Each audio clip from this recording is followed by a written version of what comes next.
This conference will now be recorded.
with that, you have my background information, you have that ordinance legislation, if you will. So if you have some comments, feedback, or direction, I will stand. I mean, I'm noisy animals, it's section 005, number 2, noisy animals per 3.01, 014, including roosters are prohibited. Can we put tom turkeys in there? Because in the spring, I mean, I got them in my backyard, they wake me up sometimes, man. We specifically were, I'll say why that is in there. I saw quite a bit roosters referenced specifically. We can reference whatever animals are typical around that make a lot of noise. We can do that. But the noisy ordinance, animal ordinance, might address that just on its generality. But if you think there's something specific, I can certainly take some note down and we can put it in. Yeah. Well, it already generally prohibits any animal. So I would say that's included in that currently. It's similar to a nuisance standard. When I'm prosecuting this, it's kind of a reasonableness standard. And we get witnesses out there and how incessant, barking, bucking, growling. So there's a lot of ways of regulating this just in the general prohibition where, so, and same with unsanitary conditions, if you've got, basically a chicken plant in your backyard and you're having manure issues and whatnot, that's different than kind of, just keeping some for eggs, etc. So it's not like we can't regulate it currently. The worst case is probably if we're going to prosecute, abating, this one allows for abating it, the city abating it if the owner doesn't take responsibility for it. But if it's outside the pale, so to speak, it can be addressed. But if it's in there and the homeowner is just looking at this ordinance, they would have to go back and go through a bunch of ordinances to see it. This would be simple, where they look at, oh, and then we're gone. Just make it simpler for the homeowner. Yeah. I personally am not in favor of anything that is going to require permitting through the city. I would rather deal with it if it's an issue. I know people that are kind of like me would prefer the government not just be on their property every so often to see if it's okay for them to do something, especially with their own families. And so I would rather use the ordinances that we already have for prohibited conditions. If something's getting out of hand, smells or noises or sanitation, then we already have ordinances in place that neighbors can call and report and say, hey, we have an issue here. I prefer that if we need to make an adjustment, I'd rather be less restrictive than more. However, it is now it would affect lots of our neighbors here in Edwardsville that have more than 3 chickens that are in maybe the R1 areas, and I prefer them to be able to keep their chickens. I agree that take the permit fee out. If it becomes a nuisance, you can still adopt it instead of going through you're right, it's a mess changing all the other stuff. But this would work. There's people all over town that chicken. I didn't know which number to put in there, so I started with the low. Yeah, I would just say, my personal opinion would be no permit fee. If people become a problem, then it's, we would send somebody in. So animal nuisance, is addressed in the section right above the noisy animal. Yeah. So there's actually 2 bites in that apple, so to speak. It's defined in the definitional sections. It runs under control, molesting, disturbs persons, chasing, biting, biting, attacks other animals, damaging property, bark, common house, brays, cries, or makes other noise, creates an obnoxious or offensive odors, defecation in public place, creates an insect problem, is in heat, not properly confined, is public property, threatens or causes such conditions, endanger public health, or impede collection by ripping any bag or taking the air. So it's already a pretty broad nuisance regulation that I think would give us enough, reasonableness trial to say, everyone kind of knows what the problem is. And they'll have a right to jury trial one candidate. I liked the verbiage that we had, in the previous ordinance that just said, to a reasonable amount to be the household.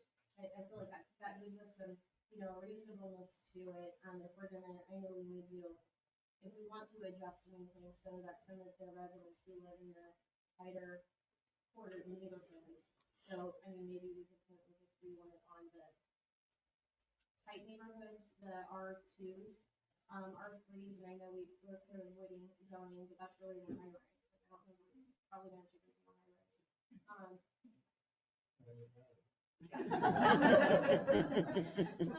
So we may have to address it, but I think limiting people that have, almost an acre to 3 chickens is just too much. So I'm in favor of removing the permitting.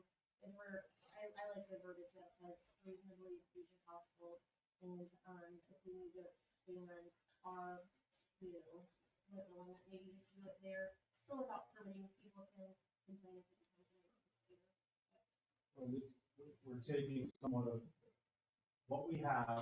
The challenge in front of us is 3 chickens in the medium density R2, which is prohibited. So the shotgun approach is change it all, right? And then, right? So maybe where it's prohibited, in 2016, the governing body passed these zoning regulations, which included 2 areas of allowing poultry, right, chickens, of 1 acre or more, right? So there was some reasonableness in the thought process. So the problem we're really trying to solve is not those problems, because it's not prohibited, so they can do that. So now, where is it reasonable in, say, the medium density Old Town, for example? What is reasonable there? And maybe that's more of what our language should be addressing, is that, there may be someone who owns 2 city lots that would have plenty of room, wouldn't impact their neighbors whatsoever, and they don't have noisy animals there, and they do everything right, where a simple permitting or some sort of permissioning process would be applicable. So that's one thing we can consider, is not think of the whole town in a sense, but think of medium density as a zoning where it's specifically prohibited. And then what we can do is, through special legislation, through the animal control, is that should that someone petition to have those animals in that specific zoning, then that would trigger, say, the permitting problem. We have to have some sort of approval process because it's prohibited here, right? So then how do we get to yes? And you would have to have some, rather than change the entire law, how could we work within that zoning regulation where the city would then have some flexibility to say yes and or no, depending on the conditions presented. So that's another avenue. And I think I would rather not have the city say yes or no at the beginning and make it not prohibited. So I would say you can have up to 3 chickens in the medium density, but what I don't want to do is limit the R1s that have half an acre to 3 chickens, because we shouldn't do a cookie cutter. Where right now, if you don't have a full acre, if you have a full acre, you can have a horse or a mule, but you can't have 4 chickens. I mean, we have to, while we're adjusting it, I think it would be a good idea to go ahead and address those issues, so it's not, okay, next week, we'll have somebody else from up the street coming in and saying, well, I have 5 chickens and I live on 3/4 of an acre, so now we have to go back and do it again. If we can address some of these issues while we're tweaking the ordinance to make it less restrictive, I think it would be a good idea to do so. But Just for clarification, there's no regulation on the number of chickens in those particular areas. if you have less than an acre. Less than an acre, because it says an acre, so there's a threshold, right? So that's not even addressed, because it's not authorized, so it's prohibited under that. So you would have to have some kind of trigger in those other zoning districts, right? You need that trigger of acre or more, and then you can have chickens. And I think the verbiage that you use is close, which says to feed your family, or what's reasonable, right? And that, but under an acre suggests that's probably prohibited. And that's why I'd like to go ahead and adjust this to make it less restrictive. To say, under an acre, if you're not in medium density, to feed your household. And then, if you're in a really tight neighborhood, then you can have a limit on the chickens, like 3, but not a permit to begin with. Just if you have a post complaint, we'll go through those proper channels at that point. I'm just kind of parroting here so I don't understand kind of direction that it, in a sense that we would have regulations on chickens, poultry, other little animals in all of these areas, even where it's now authorized. But that would be automatic. We're gonna say yes on the front end, no permitting, no special circumstances. So we have to kind of figure out provisions that say, number one, you have 1 acre in your zoning and you have prohibition in your zoning. We're gonna have to go through a process to do that. in my opinion. And legally have different things, but those zoning regulations require public hearings, quite a bit of things to do. Not that we can't do it, it's just gonna take a little while. But this way, and we can do that, and we should, because the zoning regulation prohibits in one zoning area, but it restricts to 1 acre in the others. So if you're talking about somebody who has a half acre or 3/4 acre under that one, anything under that one, technically, I think that prohibits them having and raising chickens, which it seems unreasonable. Yeah, quite I'd frankly. rather go ahead and fix that while we're at it. So I think that takes a little more involvement, but I'm hearing stay away from the permitting. Maybe this is a zoning change, allowing in these residential districts that make sense, the keeping, harboring, and raising of chickens, poultry, these other animals that we can list out. In that each one may have slightly different regulations, because do you want 50 chickens where you have 5 acres, or 50 chickens if you have a city lot, right? So that would be the difference. So I can certainly put something together, and Josh was actually the declared chicken ordinance, expert, or put a paper on that. But in the sense, maybe that's our approach, is that we'll have to kind of work through the process of this zoning regulation. And then if there's some pieces we want to add to animal control, and that the zoning doesn't say what attachment accessory buildings should be. Should it be dry? Should you care for your animals properly? Should they run at large? Those sorts of things. That's done through the animal control regulation. So we have kind of 2 pieces here. Is that kind of the direction? Am I hearing that? Or? Well, if we just take it, state versus zoning question. Our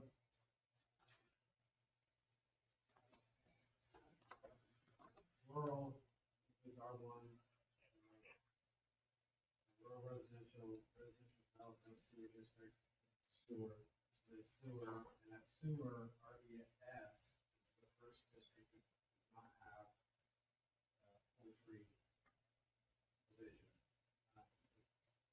The bigger ones say keeping poultry for the following requirements, another applicable animal control care regulations. Property owners may keep domesticated poultry for purposes of supplying food for those living on the property. Properties of 1 acre or larger. So the question for the zoning side would be, do we have that in for RDS and R2? Or is medium density, is it L or The medium density becomes the challenge, because that's exactly what's happened. We've had 3 in the medium density. So that's an issue. Yeah. Just for sake of conversation, that could be added there. It's all subject to additional, the line says,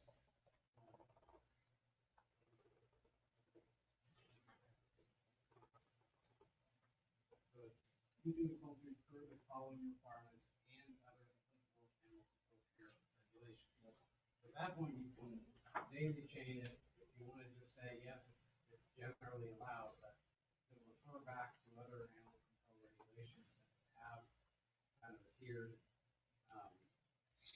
regulation of lots smaller than X could be regulated that way. But I still think that you probably, since it's not in the permitted uses, that it's not specifically enumerated, and you're looking at having to amend that, or it's technically a violation of zoning, even if it's sanitary. So that'd be the first level, but that's the harder level, because it'll take some time to do that. And then on the regulations, you can pass something, you need direction on kind of how specific you want to be be, like I said, I mean, you've already got tools, multiple tools to address problems that are created in sanitary conditions or noisy conditions. Um, It's just up to you, like, as far as the difference between 3 chickens, 6 chickens, chicks, chicks, you know, a lot of dog ordinances, puppies up to 1 year age, and so you'll just need to think about how specific you want to be. And I think anytime you come up with a number, it just creates the possibility for an unreasonable regulation for a circumstance that is otherwise controlled and a controlled nuisance. And I think what I'm hearing there is that you have 10 chickens in the medium density, Milltown, for example, that causes a nuisance to the other owners. Maybe 3 is reasonable, right? So we would say, we've got to narrow this flock down, if you will, and maybe that the nuisance goes away. The smell, the noise, that's the size of the shelter for 10, right? So I think what Janai is saying is that if you do put specific numbers, those are absolutely hard and fast. But it may be, you know, where 5 would work in one place, but only 2 would work in another, right? So that would be just more of a reasonable judgment. I feel like that, we're just being reasonable, and then if people are being good neighbors, and usually the neighbors are good. Well, and there's only been one case in the past 17 years. And you all are aware of chickens all over the city. You know, at some point we're solving the problem that doesn't exist. And if you start with more permissive, and then it becomes a problem where high rises start having chickens falling out, and then you can also regulate that.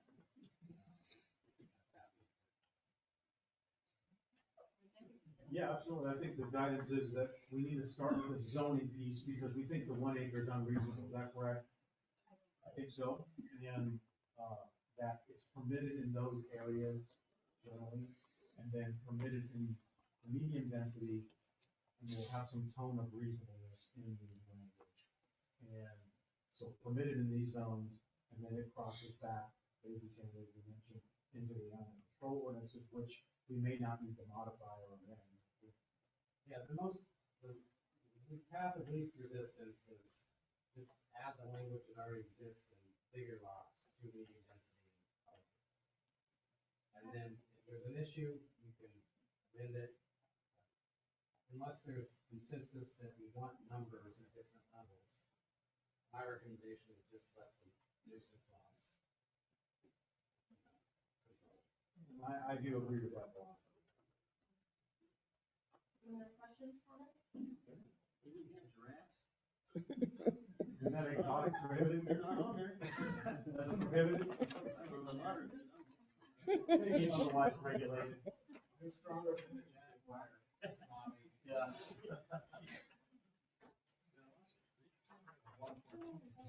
Timeframe, we'll try to put this together in the next few weeks and target the next proposal, either the zoning, planning and zoning. Hopefully assure that the 1 chicken family is safe while we deliberate and get this all together. Yes. I think we've communicated that while we're doing the research and trying to make it a condition which they are authorized to have those. At this point, we're not thinking anything. We will move on then to item number 4, which is consider ordinance 1076 and ordinance chapter 12 local traffic regulations by amending section 12.03.122J and repealing existing section 12.03.122J. I bet you have some intro for us, but could you clarify just because of questions earlier, it was my understanding that we had a weight limit in that area on the signage. You heard some testimony which refers that there wasn't a sign, there is a sign. It's been quite a long time. Probably been knocked down more than once. That road's been reconstructed twice. And the most recent one was the Riverview Crossroads project. So as part of, I'm sorry, say Been there a long time, right? You know, we have to Yeah, and that was done purposeful historically, because a number of GPS, early GPS, was sending people down to, say, South 98th Street, south of Page 32 via 110th Street. And so we would see trucks over the years, and again, my history is 2007 November, that's when I started here as your police chief. So this is something that we took on, as weighing trucks and doing that program for quite a long time.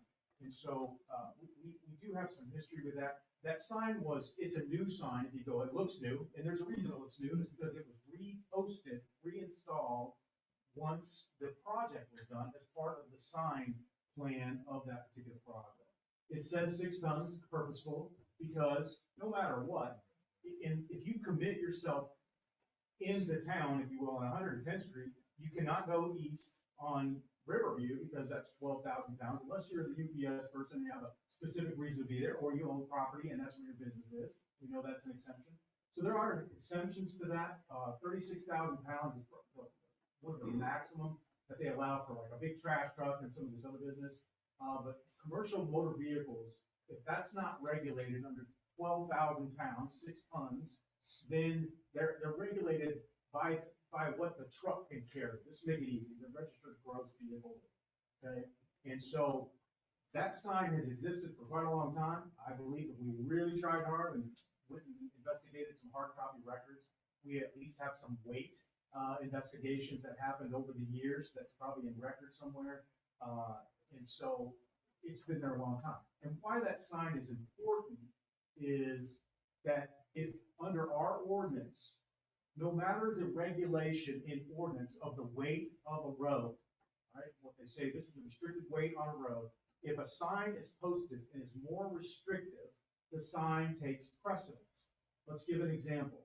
You have a bridge, and the bridge has deteriorated, but the road is in good condition, and you have a commercial motor vehicle, 80,000 gross weight, 48,000, whatever it might be, but the bridge can't handle that. You put up a sign that says absolutely no trucks over this amount.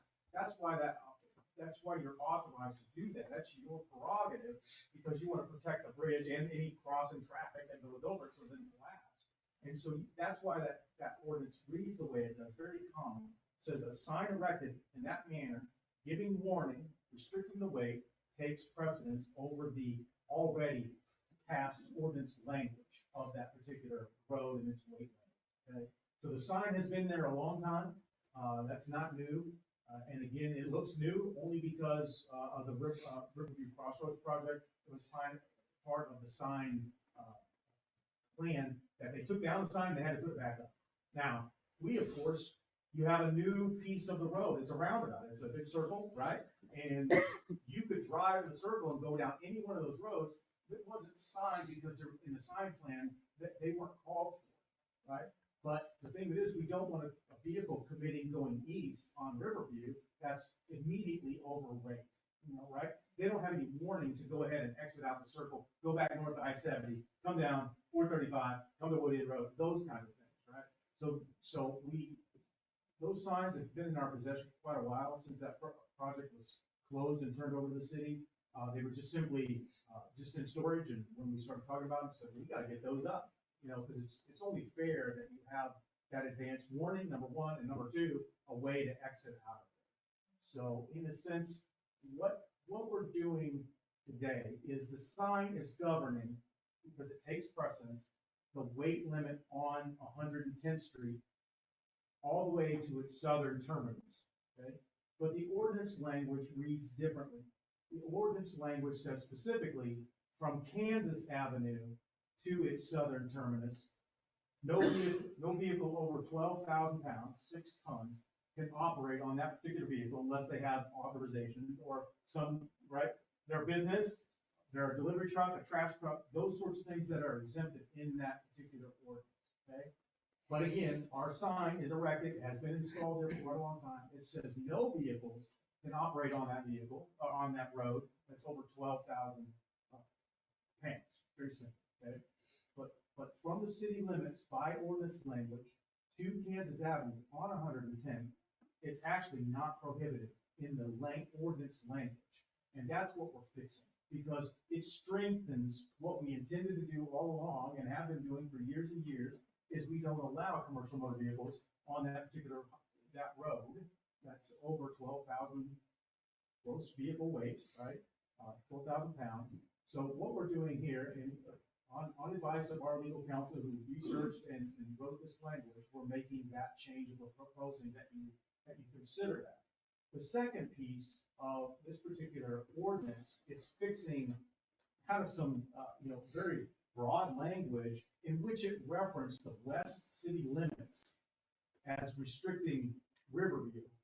However, there's no west Riverview in the city of Edwardsville from 110th Street.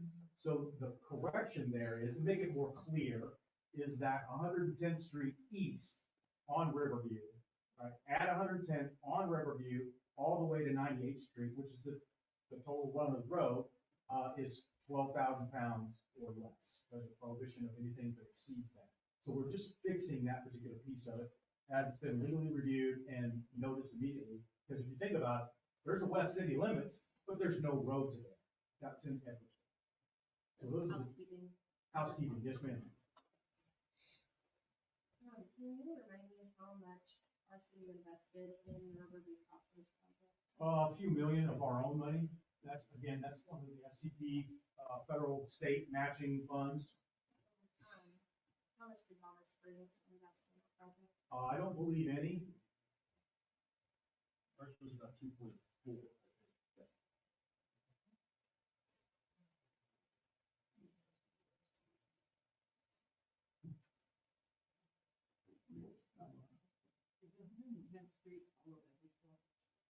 Well, yes and no, but yes. I mean, the simple answer is yes. I don't think there's any way to travel that is within Bonner. The question is whether the line when the curve was built, it was anticipated that the line would be moved over to the west, but in reviewing the final agreement, that wasn't included, and so the existing line is somewhere on the curve or near the curve. As far as sighting, roughly speed, any other conduct on the roadway is on 110th.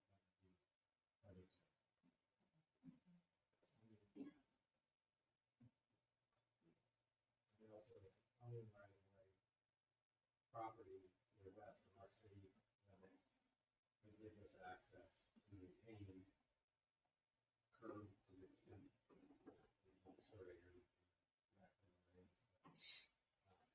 maintain our infrastructure in that right. And that was purchased there.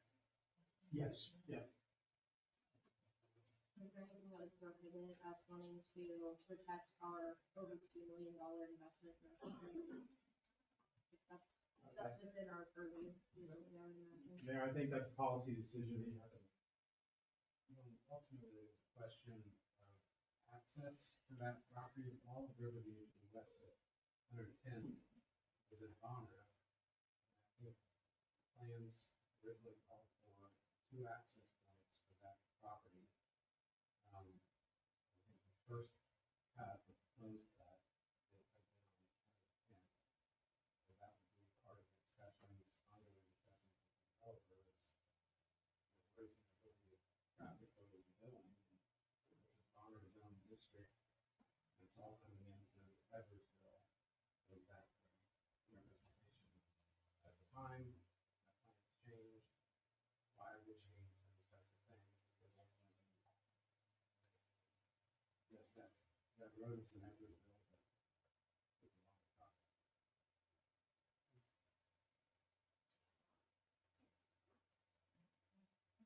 And when I was sitting on the planning and zoning board as the chairman, I do not ever remember seeing access from 110th Street coming to us. That's something I would have remembered. I do remember though, the access was off of 110th Street across from our opening into what was part of Rock that would go west and then cut over in meet Riverview into their entrance with the trucks and all the traffic. That's what I remember. It's shown in the interlocal. Oh, no. Say again, Mark, I'm sorry. That's what I remember, is that it was a compromise to come over, where the stewards went. Or south that way, yeah. So your understanding was that there was a road that should have extended to the west from 110, somewhat in line with the existing road to nowhere up there, the High Rock Road, if you will, that would come across the property to the west and then come south to Riverview. And then there would be another access onto the Spinell property. Is that how I heard you describe it? But we were never privy to the information about the agreement between Bonner Springs and Edwardsville. That even when they were putting sewers in, we weren't, you know, notified how that was gonna happen, how the negotiations were gonna go at all. I remember that as clear as day. We never were told there was gonna be access points on Queen Street. Well, this, not necessarily an access discussion, because if they get access there, they just have to have a commercial motor vehicle route that's different than that particular one, which is not uncommon. If you go to an Amazon building, it says trucks over here, not down here. That's not uncommon, simplifying it. So if it's really a discussion of you want to regulate as a policy, that's how you do it legislatively, you pass law, you want to regulate that and make your ordinance stronger than just a simple sign placement, then we would recommend that you adopt this particular ordinance. And then that would restrict commercial motor vehicles, not delivery vehicles, not the UPS people, not the trash truck, those kinds of things, from going south of Riverview on 110. That's what it would do. And it would clarify the east-west Riverview travel, the road, and to ensure that the west city limits is at 110 on Riverview, east is restricted to 12,000, just a cleanup. Yeah, we wouldn't want to better to be less. And the reason to draw that Riverview instead of the northern city limits is so that trucks exiting, have a way to turn around. You decide to restrict it south, and it sounds like you've already done that to the sign.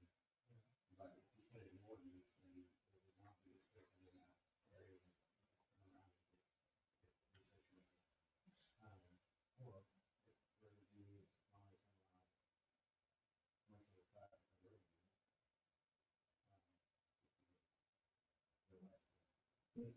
For their development, it seems like they would. I think it's the pattern of traffic would be south on 110 from the interstate area. And then you would commit into the roundabout. You either read the signs that say you can't come down here, or you're going to that specific property and you go west on Riverview. And so my understanding that if the truck comes down and they go, oops, that way we're not giving it a ticket, they can turn around. Exactly, they have the roundabout to use that, and that's why those signs, if you go there, they're put back off of it. It's not right on immediately to indicate it's, that the roundabout is. I would say that, one way of doing this in the meeting is to table it just within the meeting. The interlocal agreement was brought up, we got an executive session, planned anyway. We want to at least be able to confer with you all regarding any claims, which would be, actual contracts, for all the agreements. So if you decide to table it now, we can make a session and we can take it out. I'll make the motion to table this. Until after item 5. Yeah, let's clarify. After item 5. A motion from Councilman Bishop, a second from Councilman Fraggle. Will the clerk please call roll? Adcox. Yes. Mullen. Yes. Bishop. Yes. Malat. Yes. Shriver. Yes. Item number 5, consider a motion to recess into executive session pursuant to KSA 75-4-19-B2 for consultation with the city attorney, the consultation being privileged in the attorney-client relationship. How much time are you taking? 20 minutes with the possibility of extending, and I'd ask for myself and the city manager to be a part of it. So, if you would like to make a motion until 7:15. So moved. Second. We have a motion from Councilman Bishop, a second from Councilman Shriver. Will the clerk please call roll? Adcox, Yes. Mullen, Bishop, Malott, Shriver. Yes.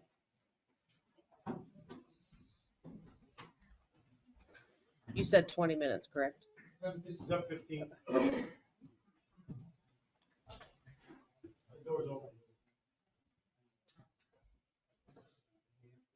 This conference will now be recorded. We don't want more.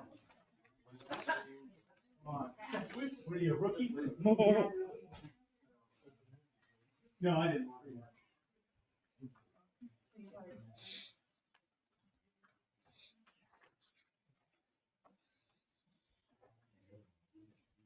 That was Brent. No, don't. City property. That's all we do. Take your time. Yeah.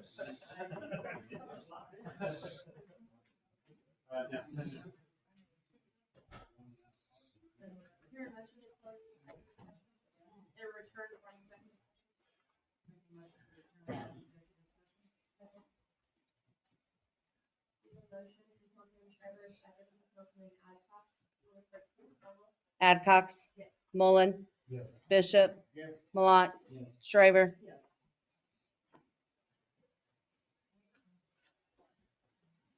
Now we're gonna return back to item number 4. Would announce that no binding action was taken. No binding, no. Yes, I would. No binding action was taken in the executive session. Item number 4, consider ordinance 276, an ordinance amending chapter 12, local traffic regulations by amending section 12.03, 122J, and repealing existing section 12.03, 122J.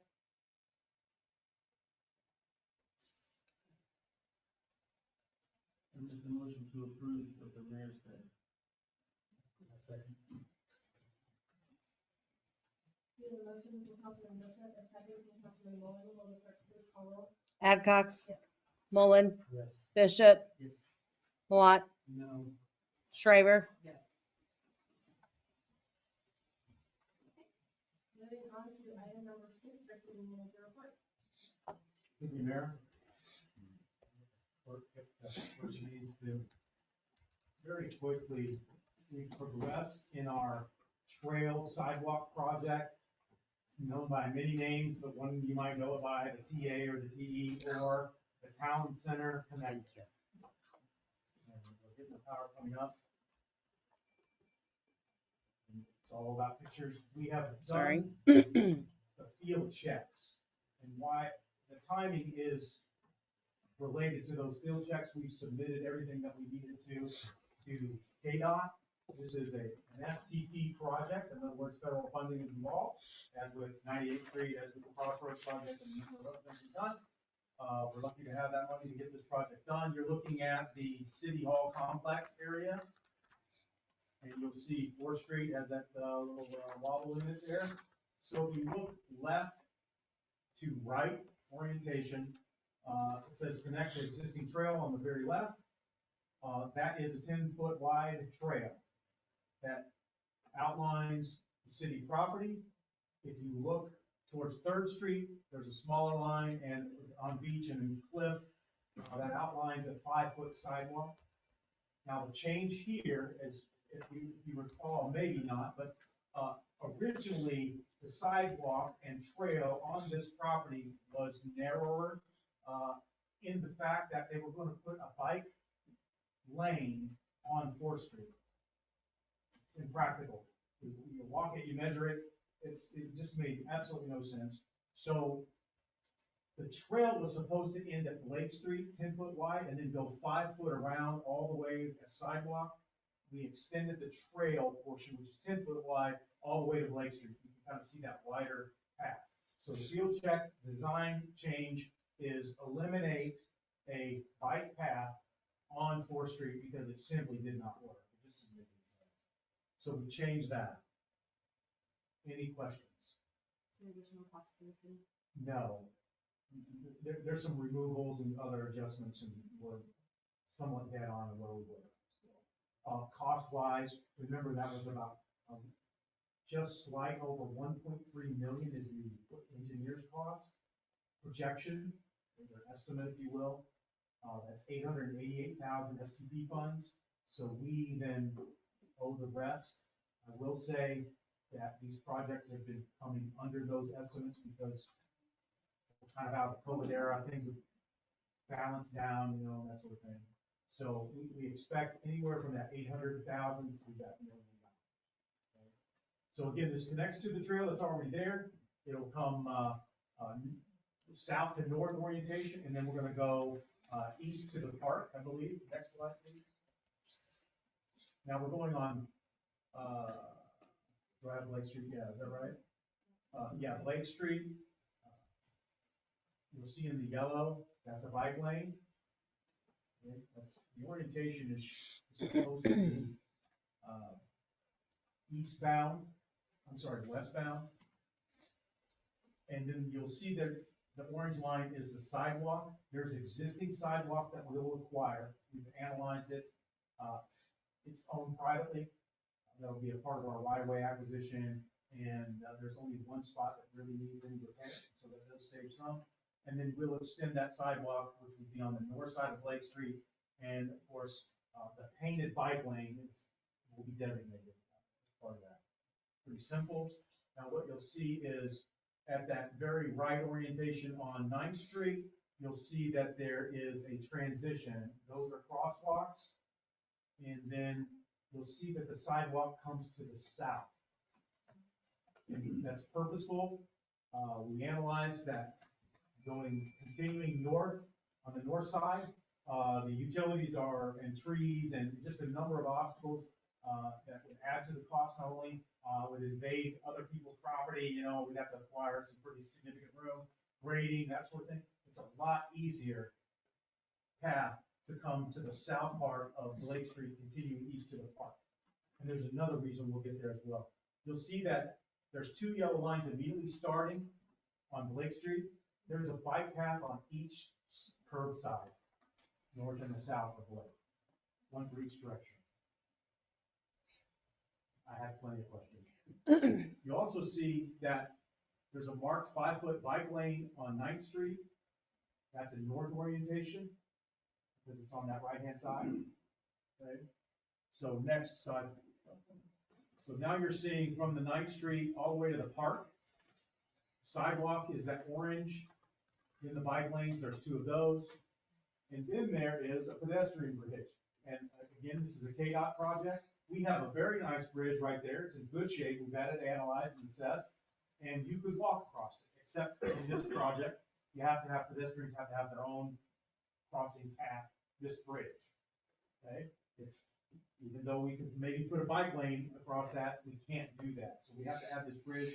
You can see the green and the red. Primarily, we're focusing on the green, which is closer to the existing bridge. What's right in that same area is a sewer pipe that runs across the creek right there. We thought maybe that bridge being in that orientation might interfere with any repairs or something like that. We've decided that moving it farther out actually creates a lot more grading and just kind of invasive to that area. So leaving it close in the green is a pedestrian bridge closer to the bridge, the driving bridge, the traffic crossing there that's already there. And there'll be a slight connector to the existing trail that's right there. You see that in orange. And again, 2 bike lanes to go out and to come in. So egress, ingress bike lane on that particular street. Next. And this is your final. And again, you see the north orientation. The reason it's designed in this particular way is you can see all the way to the left in the picture. That's the existing trail, right near Wood Inn. And you're going to come northbound on 9th Street from that trail in a bike lane. And then you can go east. I'm sorry, west. You can go east to the park on the bike, or you can go west on the bike lane or on the sidewalk. That's kind of how it was designed. So that, with no sidewalks on 9th Street, it's about just getting that bicycle traffic from the south part of town north, and then accessing it back to the park or accessing it back to the trail, which is at the town center municipal area. And again, that's about a little over $800,000 project. That's the award from KDOT, STP federal matching funds, and then we owe 20% of that, and anything above that, we owe the entire amount. Right now, the engineer's estimate, all of this construction and painting and all that stuff is about 1.3-ish million. But we do think we're gonna do better on the contract. And again, this will be a KDOT contract, they'll do all the bidding and all that. It's an 80/20, yes, ma'am. I don't think there's another slide. No. Okay, thank you. The next slide is blank, like some of our looks right now, not to be facetious, but, you know, the 4th Street, bike path really just baffled me, kind of overthought, and I would rather have the improvements, the facilities improved on city property, right? And if you look at any of our renderings for municipal complex, it includes that trail as part of that exterior design, the landscaping and the kind of the public interfacing. So I thought that was a reasonable change. And the bike paths, because that Blake is really wide already. Are the bike paths just marking, not Markings. addition? So even though we have 2 on Blake toward the park, it's mostly just marking on both sides of the street is not a large investment. That's correct. We create 2 bike paths that are on the street themselves, designated bike paths. When there's no bike there, you know, sometimes you're driving and that sort of thing. So traffic can move around fairly easily still. Doesn't change the construction or, you know, the physical logistics of the road at all. And the only thing we add on Blake Street is the south orientation of the east-west sidewalk. That's 5 foot. And a bridge. And then as it is now, they can, if you want to get from the city hall area to Riverfront, we already have a walking path that you can take from Yeah, if you go south, River Falls area. that's right. It goes south, it comes, you know, comes along the river there, and this will extend that on city property to Blake to 9th Street, 9th, Blake to the park. So that's 2.7-mile loop. That's it. That's all I have, unless you have some questions. That's been submitted to KDOT, and that's kind of where we're at. Okay?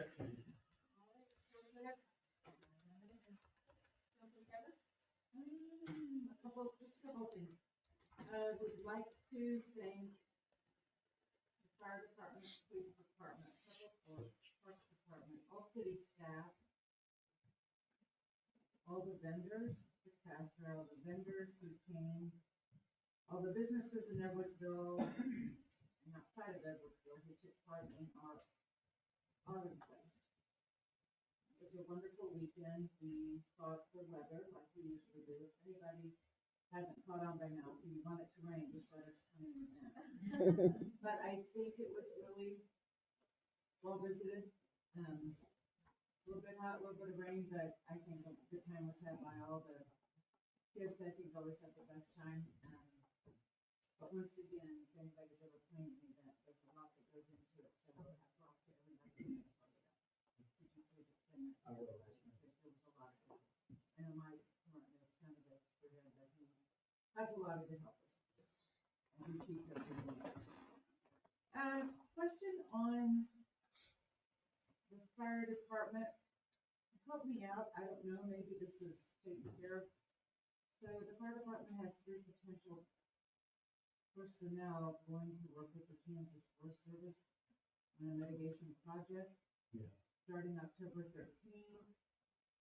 How long will they be gone? I think the semantics, going to work for them or whatever, how it was read. What they're doing is that's part of our wildland interface mitigation project with the Forest Service, where we're reimbursed for the equipment and the personnel costs. So what they're going to do is go out and help fight wildfires. That's what they're doing. They're paid just like they're still working. Yeah, just like they're still working here, and the city is reimbursed for all expenses, all travel, anything related to that event. And How long could this potentially Well, some of those go 3 days to 14 days to months, but they cycle in and out. It just depends on their What deployment. about like their dues, is everything included, like everything is included in a package for a fire? Yeah, you know, in the sense that, Everything. they don't, their dues are voluntary, so that wouldn't be a part of it. But if it's have anything to do with their retirement, anything to do with their health insurance, all the package that costs the city to have them away, because they're not here available to us, Right. That's all included, is what I want. it's all included. And at those rates that we bill, and then if they use any of our equipment, there's an equipment reimbursement rate for that particular apparatus, if you will, whatever that is. Overtime, everything's included. And overtime, yes, anything to do with personnel, all that cost is absolutely covered. So, Just to confirm, you want to power.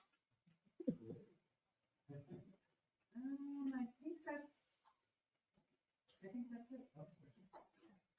Councilman Moore? Squeaky wheel here. Could you do some studying on pedestrian crossing across 32 Highway at 4th Street? And also a little more research on possible sidewalk to Dollar General. I told you I was gonna keep having you on that.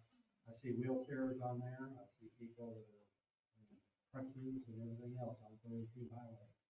If we're getting these sidewalks all built up north, you know, I think we order for the south people to get some access for it. Need to go south. Where we're at on that needs engineering study. I think we need to do it. It's gonna cost money, so I'll have to bring that to you. I'm directed by you guys to do that. I'd like to see something done to, you know, we've got people that live south of the tracks that their only access to any kind of groceries is a dollar store. Some of them are on foot or wheelchairs or whatever. I think they need that consideration for us to think about that. Is there something amiss with the crossing by chance that you may have experienced? I think it needs to be upgraded. I don't think the traffic signals are adequate for what goes on there. If you sit in that post office parking lot long enough, it's a dangerous intersection. Truck traffic that goes through the 32 highway is turning into an industrial park. I think we need to do all we can do to try and protect that. Thank you. Councilman Bishop? Yes, hey Brody, you might check with your civics teacher and see if you can get some extra credit for this project that you paid to us with. And then you're watching democracy in action, the way it's supposed to work.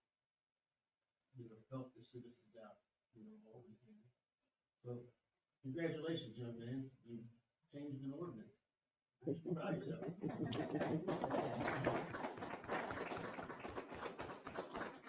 Now, a stickier note. Hey. McConnell, they're not done. I'm surely not done up there because they just put AB3 in from the approaches to the driveway. On the gravel driveway, you mean? Yeah. Yeah. They were supposed to pack that in, wet it, pack it. And it's still gravel, it's gonna destroy it over time. Yeah. You know, I thought that we agreed that they would put asphalt. Well, there was discussion, but I think the confusion comes in to their favor is that if it was an asphalt concrete drive, they made that improvement. So it's same to same. If it's gravel, they put the gravel approach in and packed it down and did the things that they did. So I agree. I think there was a little bit of confusion, but I think the agreement favors on their side that they were gonna put it back as is. So if they experienced impervious surface, that wasn't gravel, of course, that they would put that and line those things up, or they would put the gravel in. And also when you're coming down, well, Harold Crockett's old house, I don't know what the new owner's name is. You come down that, you know, it's a speed hump, man, we yellow line. Speed hump sign, but there's no signage yet up there, except for what was there before. The stop sign, is gone. You mean at the corner there? Yeah. Yeah, it has to have utility locates. The ground got so eroded that the sign kept falling over and stuff. So they have to have, I thought they called them the locates, but maybe they haven't done that. There's gonna be a stop sign for that. I was also seeing that there's quite a bit of confusion right there as you're coming in on Edwardsville Drive. We put a yield sign right there too. I mean, because then you can yield, somebody's coming off Kansas Avenue, it gets kind of, people that don't live there, they're going to the house there, are confused, you know, so they're probably having an accident, you know. Well, I wonder that's why they're regulating the 110 south of that intersection right there coming into that traffic. That's why they regulate the stop sign. Right. And so you're thinking as they curve around and go onto Kansas? Right, yeah, there's some sort of deal or something that just says, hey, there's oncoming traffic, you know, or something. It'd be a little odd to regulate both sides differently. So I can look at it. We'll just have to take a look at it. Okay. All right, that's it, thanks. Councilor Miller? Nothing. I will be quick. Autumn Fest, we've already touched on. It was a great event this year. Thank you to all staff that contributed. I know that there was just hours and hours poured into that, and more events there than ever before. And so, what a big year, especially the staff that we had before that kind of headed it up weren't with us, and so a lot of staff, I'm sure, had to pick up extra pieces this year and do even more. So I wanted to make sure to thank staff for that great event. Right before that, the weekend before, was our Edwardsville Book Theatre. We were able to serve over 900 people, 13,757 pounds of food that weekend. So I just wanted to thank all of our volunteers for that and all of our community partnerships. We partner with the city for that, harvesters and the church, and if they continue to pull it off, it was a little better good there. And so I wanted to take a minute to thank all of those people.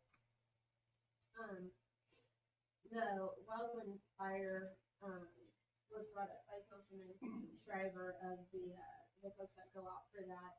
And I was talking to one of our friends a while back from Princeton, Missouri, and he was telling us how that just brings in great revenue and great equipment and things like that for the city.